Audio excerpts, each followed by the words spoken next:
Good morning dear students, मैं doctor Dheeraj Bakolia, associate professor political science, government college Ratangarh. अपन आज बात करेंगे भारतीय संविधान के बारे में।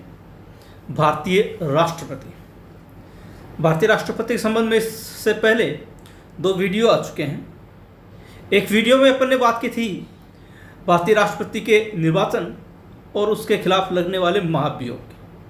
दूसरे वीडियो में अपने बात की थी भारत के राष्ट्रपति की शक्तियाँ। आज इस कड़ी में अपना ये अगला वीडियो, और इस वीडियो में अपन बात करेंगे भारतीय राष्ट्रपति की आपातकालीन शक्तियों की। मैं इससे पहले के वीडियो में क्लियर कर चुका हूँ कि जब अपन भारतीय राष्ट्रपति की शक्तियों की चर्चा करते हैं तो अमूमन अपन शक्तियों को दो भागों में बांटते हैं। एक वो जो सामान्य समय में शक्तियाँ प्रयोग में ली जाती है, जिनको अपन शांतिकालीन शक्तियाँ कह सकते हैं, सामान्य शक्तियाँ कह सकते हैं। और दूसरी वो जो विशेष परिस्थितियों में शक्तियाँ प्रयोग में ली जाती है, और इनको भारतीय संविधान में आपातकालीन शक्तियों के नाम से संबोधित किया गया है।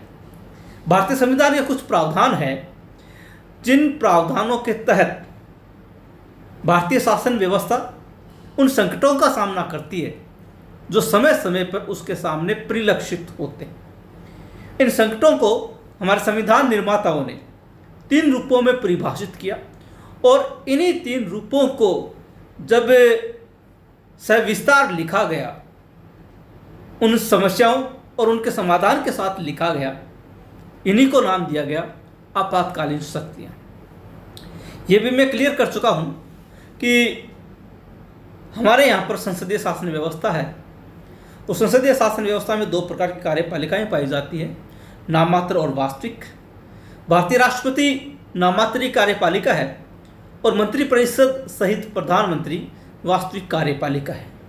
हमारा संविधान जो शक्तियां इंगित करता है, शक्तियां गिनाता है, वो राष्ट्रपति के नाम से। लेकिन राष्ट्रपति इन शक्तियों का प्रयोग नहीं करता, बल्कि मंत्रिपरिषद के साथ प्रधानमंत्री इन शक्तियों का समुचित प्रयोग करता है। तो ये जो आपातकालीन शक्तियाँ हैं, ये शक्तियाँ भी राष्ट्रपति के नाम से गिनाई गई है, राष्ट्रपति को ही सौंपी गई है। लेकिन इन शक्तियों का प्रयोग भी हमारी जो वास्तविक कार्यपालिका है, प्रधानमंत्री सहित मंत्रिपरिषद, इसके द्वारा किया जाता है। आज अपन इन्हीं की चर्चा करेंगे।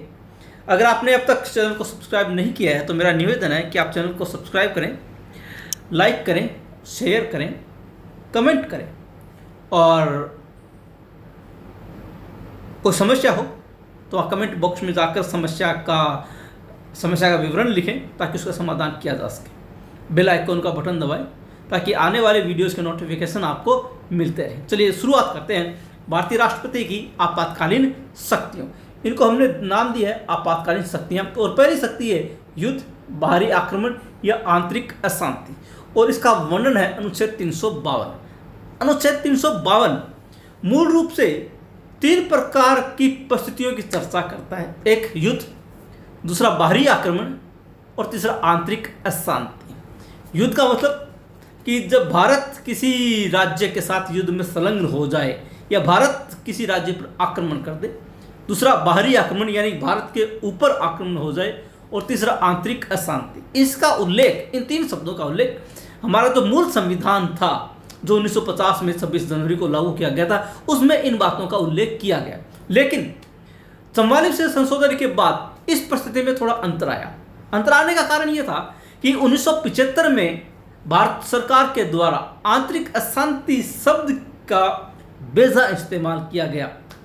आंतरिक अशांति के नाम पर आपातकाल लागू किया गया, और इसी कारण से 1977 में जब 44वां संशोधन किया गया तब कुछ परिस्थितियों को ठीक करने का प्रयास किया गया। तो 44वें संशोधन के बाद जो स्थिति है वो इस प्रकार से कि पहली बात कि मंत्रिमंडल का लिखित परामर्श आवश्यक किया गया, यानी कि आपातकाल बिना मंत्रिमंडल के लिखित परामर्श के लागू नहीं किया जाएगा। याद रखिएगा, जिससे 26 जून 1975 के हम आपातकाल की बात कर रहे हैं, जो आंतरिक शांति के नाम पर लगाया गया था, इसमें मंत्रिमंडल का कहीं पर भी लिखित परामर्श नहीं था।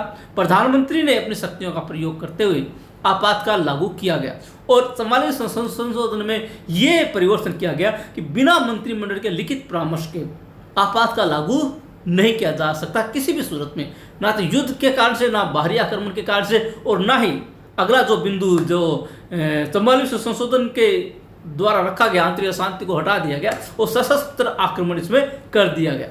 दूसरा, युद्ध, बाहरी आक्रमण या शस्त्र विद्रोह होने पर ही, आंतरिक अशांति के नाम पर नहीं। इसका मतलब आंतरिक अशांति के नाम पर जो 1975 में आपातकाल लागू किया गया था, इस शब्द को हटा दिया गया और इसके स्थान पर एक शब्द लिख दिया गया 44वें संशोधन से, सशस्त्र विद्रोह।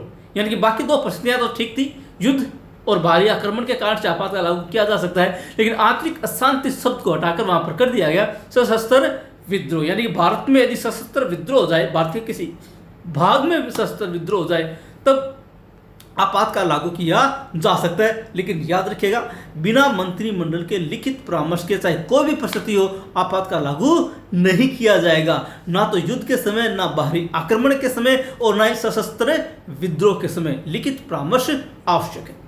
अगला, 1 माह के अंदर संसद के विशेष बहुमत से स्वीकृति आवश्यक। जब भी जिस नाम पर भी आपातकाल लागू किया गया, चाहे वो युद्ध के कारण से हो, चाहे बाहरी आक्रमण के कारण से हो, चाहे सशस्त्र विद्रोह के कारण से, 1 माह के अंदर जिस तिथि को लगाया गया, उस तिथि से 1 माह के भीतर संसद के विशेष बहुमत से इस आपातकाल की स्वीकृति लेनी आवश्यक होगी। यदि 1 माह के भीतर संसद की स्वीकृति नहीं मिलती है, तो 1 माह में आपातकाल स्वतः ही समाप्त हो जाएगा। याद रखिएगा, अगर प्रधानमंत्री या राष्ट्रपति या हमारी मंत्रिपरिषद आपातकाल लागू करे, अधिकतम 1 माह तक वो अपनी दादागिरी चला सकती है, वरना 1 माह के बाद तो उसको समाप्त होना ही होगा, अगर संसद के विशेष बहुमत से उसको स्वीकृति प्राप्त नहीं होती। विशेष बहुमत का क्या तात्पर्य है?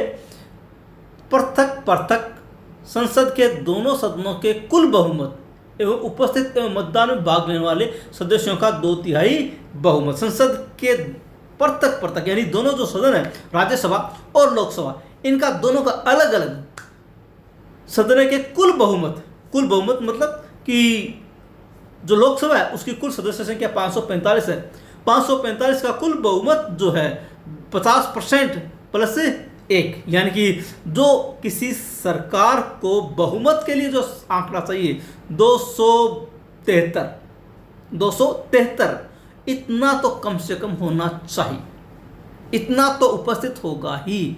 इसके बिना वो प्रस्ताव स्वीकार्य नहीं होगा, वो प्रस्ताव मान्य नहीं होगा। कम से कम इतने सदस्य होने चाहिए। उसके बाद दूसरी बात ये कि उपस्थित एवं मतदान में भाग लेने वाले सदस्यों का 2/3 बहुमत, जो 273 सदस्य है वो उपस्थित होंगे तभी प्रस्ताव रखा जाएगा, अन्यथा नहीं। और उससे ज़्यादा जितने भी होंगे उनका और मतदान में भाग लेने वाले सदस्यों का 2/3 बहुमत यानी कि 66.66% लोग यदि प्रस्ताव के पक्ष में हो तभी 1 महीने बाद आपातकाल लागू किया जा सकता है, आपातकाल रखा जा सकता है। अन्यथा ये बहुमत प्राप्त नहीं हो तो 1 महीने के बाद आपातकाल स्वतः समाप्त हो जाएगा।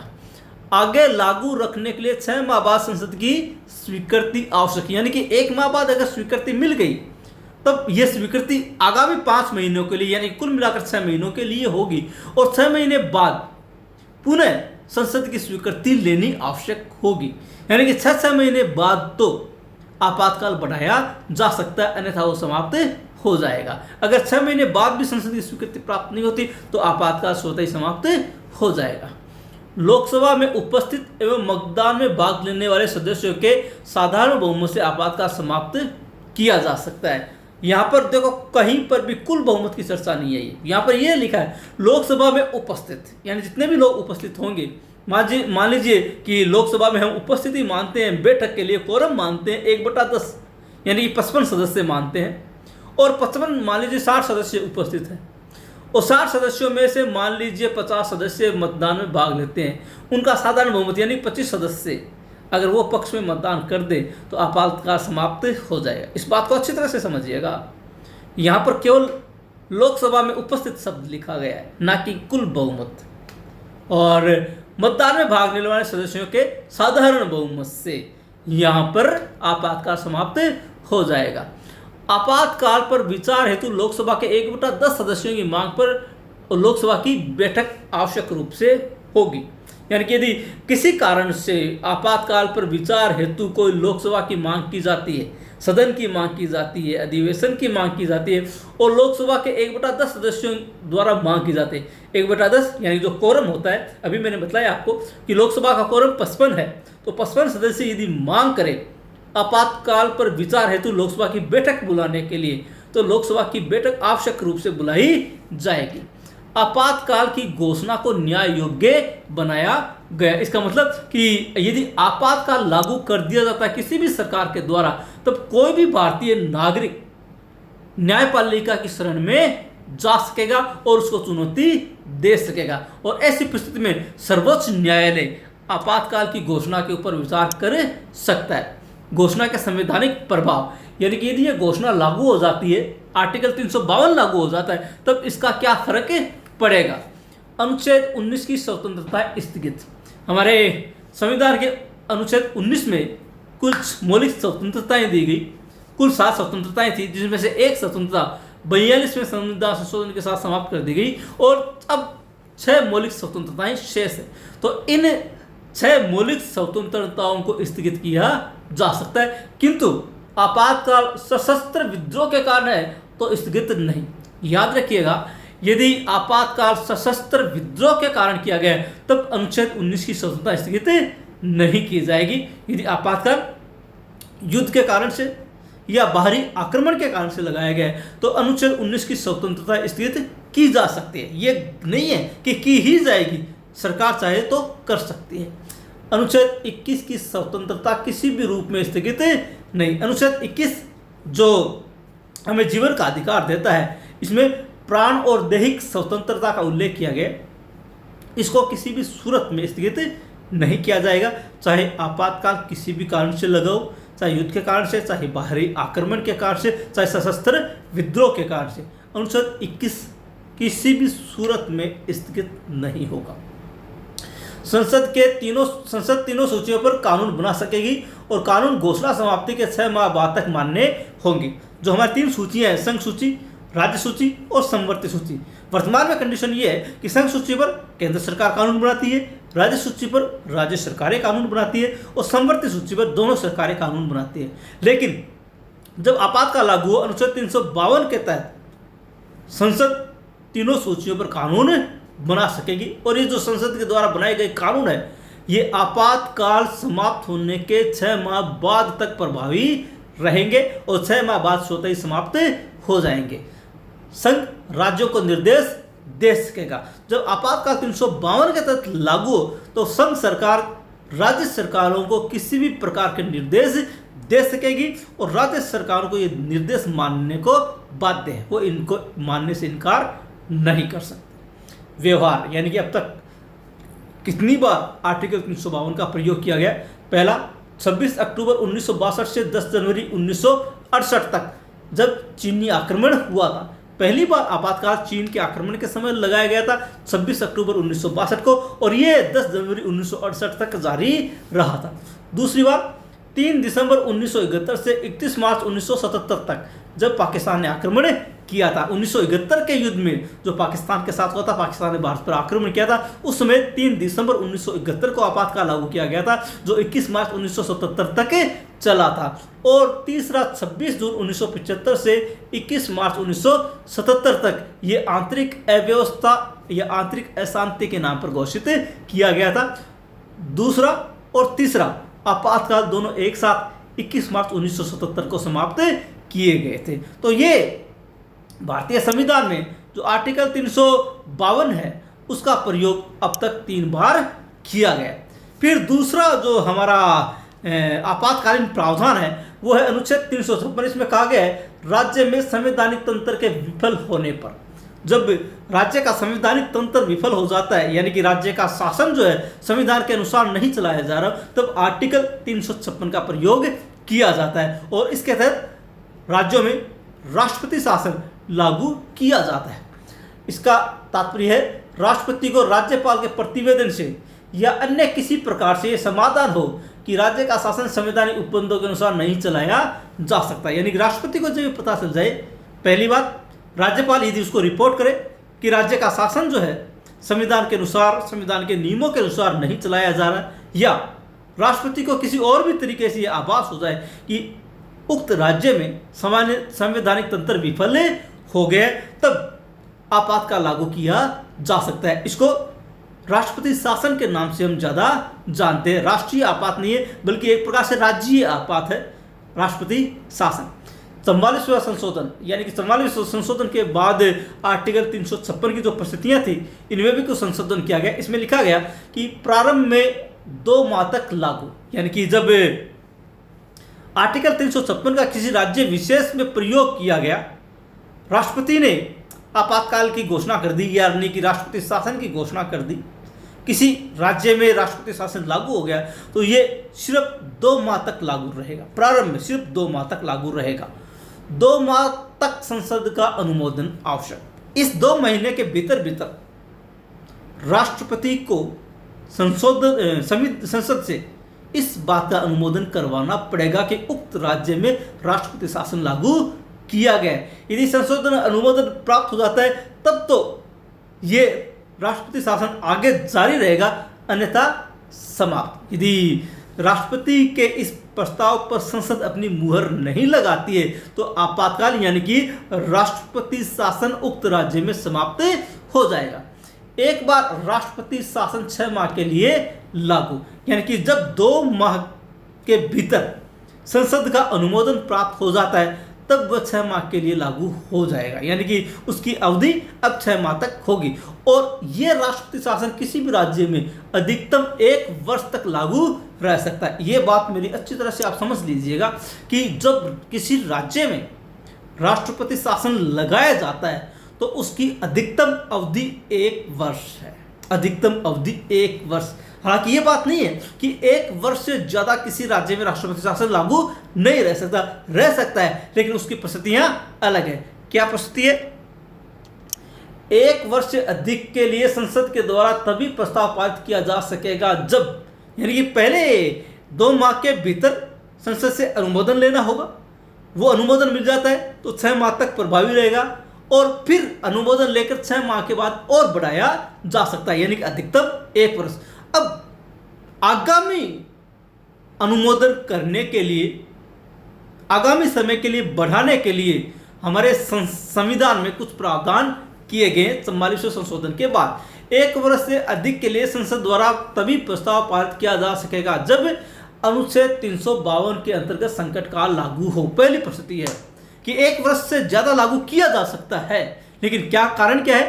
पहला कारण कि यदि अनुच्छेद 352 के अंतर्गत संकट काल लागू हो, तब किसी राज्य में राष्ट्रपति शासन 1 वर्ष से ज़्यादा के लिए भी बढ़ाया जा सकता है, यानी कि 6 माह के लिए एक बार और बढ़ाया जा सकता है। या फिर दूसरी परिस्थिति है कि चुनाव आयोग ये प्रमाणित कर दे कि राज्य में चुनाव करवाना संभव नहीं है।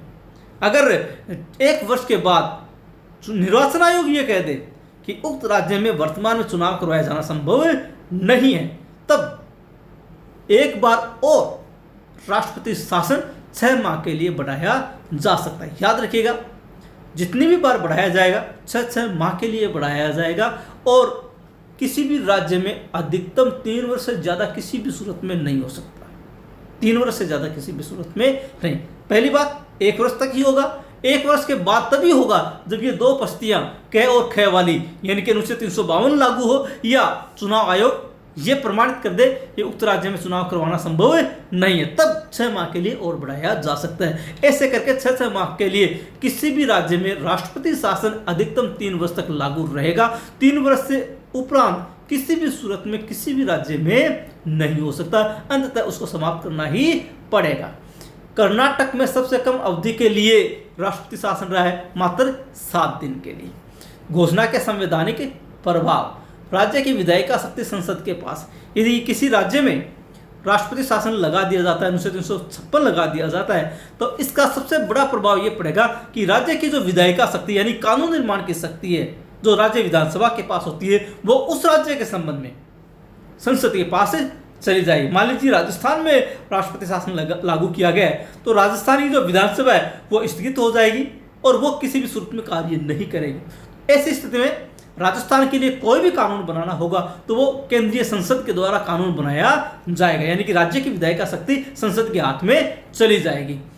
उच्च न्यायालय की शक्ति को छोड़कर समस्त शक्ति राष्ट्रपति के हाथ में, यानी कि न्यायिक शक्ति राष्ट्रपति के पास नहीं होगी, बाकी सारी शक्तियां राष्ट्रपति के पास चली जाएगी। हम यूं कह सकते हैं कि वो राज्य अब केंद्र सरकार के द्वारा शासित होगा। उसकी विधायिका शक्ति भी, उसकी प्रशासनिक शक्ति भी, उसकी कार्यपालिका शक्ति भी, सारी की सारी शक्तियां न्यायिक शक्तियों को छोड़कर केंद्रीय सरकार के पास चली जाएगी। लोकसभा की बैठक न हो रही हो तो राष्ट्रपति राज्य की संचित निधि से व्यय की अनुमति दे सकता है। यदि किसी राज्य में राष्ट्रपति शासन लागू हो और राज्य के संबंध में कुछ खर्च करने की आवश्यकता हो, राज्य की संचित निधि से खर्च करने की आवश्यकता हो, और उस समय यदि लोकसभा की बैठक भी नहीं हो रही हो तो राष्ट्रपति राज्य की संचित निधि से व्यय की अनुमति दे सकता है। अन्यथा यदि लोकसभा की बैठक हो रही हो तो राज्य की संचित निधि से धन व्यय करने के लिए अनुमति लोकसभा से लेनी पड़ेगी। अगर लोकसभा की बैठक नहीं हो तो राष्ट्रपति भी स्वीकृति दे सकता है। अनुच्छेद 21 के अतिरिक्त अन्य अधिकार और स्वतंत्रताएं स्थगित, यानी कि जब किसी राज्य में राष्ट्रपति शासन लागू हो तो अनुच्छेद 21 की स्वतंत्रता को छोड़कर किसी भी प्रकार की स्वतंत्रताएं और अधिकार स्थगित किए जा सकते हैं। अनुच्छेद 21 जो प्राण एवं दैहिक स्वतंत्रता यानी जीवन का अधिकार देता है, उसको किसी भी सूरत में स्थगित नहीं किया जाएगा। व्यवहार, यानी कि अब तक कहाँ लगाया, सर्वप्रथम पंजाब राज्य में लगाया गया था, उस समय 1955 में इसको पेप्सू कहा जाता था। सर्वाधिक बार उत्तर प्रदेश में लगाया, इसके अलावा मणिपुर में 10 बार, पंजाब में 9 बार, बिहार में 8 बार, छत्तीसगढ़ एवं तेलंगाना में 1 बार भी राष्ट्रपति शासन नहीं लगाए, और संघ शासित क्षेत्रों में पुदुचेरी में 6 बार, दिल्ली में 1 बार और अन्य में किसी में भी राष्ट्रपति शासन नहीं लगाए। इन तथ्यों को भी आप जरा ध्यान में रखेगा। तीसरा है वित्तीय संकट या वित्तीय आपात। इसकी घोषणा अनुच्छेद 360 के तहत की जाती है और राष्ट्रपति को यह अधिकार है कि वो पूरे भारत में वित्तीय आपात की घोषणा कर सकता है। किस समय राष्ट्रपति को आभास हो जाए कि भारत की वित्तीय साख पर खतरा है तो वित्तीय आपात की घोषणा की जा सकती है, यानी कि जब भारत की वित्तीय साख इतनी गिर जाए कि भारत की शासन व्यवस्था चलाना और भारत के बाह्य देशों के साथ संबंध या व्यापारिक संबंधों को समुचित बनाए रखना संभव नहीं हो, ऐसी स्थिति में भारत में वित्तीय आपातकाल की घोषणा की जा सकती है। अवधि व प्रक्रिया वही है जो प्रथम संकट के समय अनुच्छेद 352 के भी अपन ने चर्चा की है। अनुच्छेद 352 में स्पष्ट रूप से जो बातें लिखी गई है कि किस समय किया जाएगा। सर्वप्रथम घोषणा की जा सकती है, 1 माह तक प्रभावी होगी, 1 माह बाद संसद की स्वीकृति लेनी पड़ेगी, परतक दोनों सदनों के कुल बहुमत और उपस्थित एवं मतदान में भाग लेने वाले सदस्यों को 2/3 बहुमत से उसको प्रस्ताव पारित करना पड़ेगा, और उसके बाद भी आगामी समय के चालू रखने के लिए भी प्रस्ताव पारित करना पड़ेगा। अगर 1/10 सदस्य उसके पक्ष में मतदान कर दे आपातकाल समाप्त करने के, तो आपातकाल समाप्त भी हो जाएगा, यानी कि सारी प्रक्रिया वही है जो अनुच्छेद 352 के तहत है। इसके बारे में आप वहाँ पर जो बातें देखेंगे वो इसके बारे में समझने की आवश्यकता है। घोषणा के संवैधानिक प्रभाव, अगर आर्टिकल 360 लागू किया जाता है तो इसका क्या प्रभाव पड़ेगा। सबसे पहले राष्ट्रपति आर्थिक दृष्टिकोण से राज्यों को निर्देश दे सकेगा, किसी भी तरह के पूरे भारत में, और पूरे भारत में किसी भी राज्य को आर्थिक दृष्टिकोण से कोई भी निर्देश दिए जा सकेंगे। जो भी भारत सरकार के विभिन्न राज्यों के साथ जो आर्थिक संबंध है वो इस समय पूरे के पूरे केंद्र सरकार के हाथ में चले जाएंगे और केंद्र सरकार उनका निष्पादन अपने हिसाब से कर सकेगी। उच्चतम व उच्च न्यायालय के न्यायाधीशों समेत संघ व राज्य के अधिकारियों में वेतन की कमी संभव, यानी कि किसी भी प्रकार के अधिकारी और कर्मचारी के वेतन में कटौतियां की जा सकती है जब वित्तीय आपातकाल लागू हो। यहाँ तक कि उच्चतम न्यायालय के न्यायाधीशों, उच्च न्यायालय के न्यायाधीशों समेत केंद्र सरकार के और राज्य सरकार के जितने भी प्रकार के अधिकारी और कर्मचारी हैं उनके वेतन और भत्तों में कटौती की जा सकती है। वर्तमान में जो कोरोना संकट चल रहा है उसमें भी जो हमारे केंद्रीय पदाधिकारी है, जैसे कि राष्ट्रपति है, प्रधानमंत्री है, राज्यपाल है, केंद्रीय सरकार के मंत्री हैं, उनके वेतन में 30% कटौती की जा रही है। तो इसी प्रकार से जब वित्तीय आपातकाल लागू हो तो किसी भी प्रकार के अधिकारियों और कर्मचारियों के वेतन में कटौतियां की जा सकती हैं। राज्यों के समस्त वित्त विधेयक राष्ट्रपति की स्वीकृति हेतु किसी भी राज्य में किसी भी प्रकार के व्यय से संबंधित, कर से संबंधित कोई भी विधेयक बिना राष्ट्रपति की अनुमति के नहीं रखा जाएगा। सारे विधेयक सबसे पहले राष्ट्रपति के पास जाएंगे और राष्ट्रपति स्वीकृति मिलने के बाद ही राज्यों की विधानसभाओं में रखे जा सकते हैं। संघ राज्यों को आवश्यक निर्देश दे सकेगा, यानी केंद्र सरकार इस समय राज्यों को किसी भी प्रकार के निर्देश दे सकता है, विशेष रूप से वित्तीय मामलों के संबंध में। केंद्र राज्य धन बंटवारे में संशोधन संभव। अभी जो हमारा वित्त आयोग जो निर्णय करता है उस निर्णय के अनुसार केंद्र और राज्यों के बीच में करों का निर्धारण होता है, धन का बंटवारा होता है और इस धन के बंटवारे में भी यदि आपातकाल लगाओ, वित्तीय आपात, तो इसमें भी संशोधन किया जा सकता है। क्या संशोधन होगा यह राष्ट्रपति के विवेक पर निर्भर करता है। जो वर्तमान में जो अंशदान केंद्र के द्वारा राज्यों को दिया जाता है उसमें किसी भी प्रकार की कटौतियां की जा सकती है।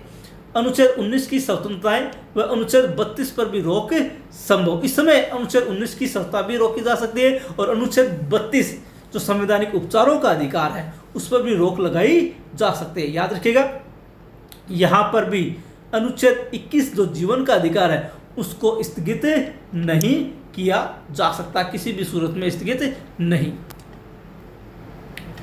व्यवहार अब तक प्रयोग में नहीं। भारत में अब तक एक बार भी वित्तीय आपातकाल की घोषणा नहीं की गई। 42वां संशोधन और राष्ट्रपति की स्थिति, यानी कि जब 42वां संशोधन किया गया था तो उस समय राष्ट्रपति की क्या स्थिति हो गई थी।